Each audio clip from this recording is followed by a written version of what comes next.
What if God doesn't spare you either? The seriousness of the warnings, part 4. The Bible doesn't just warn us with words, it warns us with history. Peter 2 says it straight. If God spared not the angels that sinned, let that sink in. Angels, beings who stood in his presence, who knew his glory firsthand, who had no excuse, no ignorance, no confusion, and yet when they rebelled he cast them down to hell and delivered them into chains of darkness to be reserved unto judgment. Now if he didn't spare them, what makes us think he'll overlook sin in the church? That's exactly what Peter's asking. He continues, if he didn't spare the old world but saved Noah, if he turned Sodom and Gomorrah into ashes, then the Lord knows how to deliver the godly and reserve the unjust for judgment. God doesn't forget, and he doesn't change.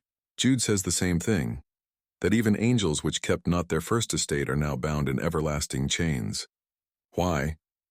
Because they didn't stay where they were called. They left their position, they rejected what was holy, and of course we can't forget Satan himself, once called Lucifer, son of the morning. Isaiah 14 tells us he tried to exalt himself. He said, I will ascend, I will be like the Most High. But God said, you'll be brought down to hell to the sides of the pit. Jesus said he saw Satan fall like lightning from heaven. If he fell, what makes us think pride, rebellion, and disobedience are safe in our lives? These aren't just cosmic events. They are eternal warnings, given to the church so we would walk carefully, humbly, and faithfully. The truth is, God has always judged disobedience, and he always will. Not because he's cruel, but because he's holy. He's not just saving us from sin, he's saving us into righteousness. Into a kingdom where there's no room for self-will, no room for pretending, and no room for compromise. So the message is simple.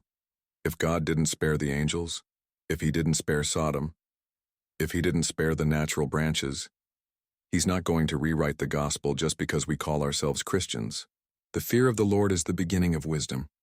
And these warnings, they're not harsh. They're merciful, because they mean he's still speaking. And as long as he's speaking, there's still time to obey.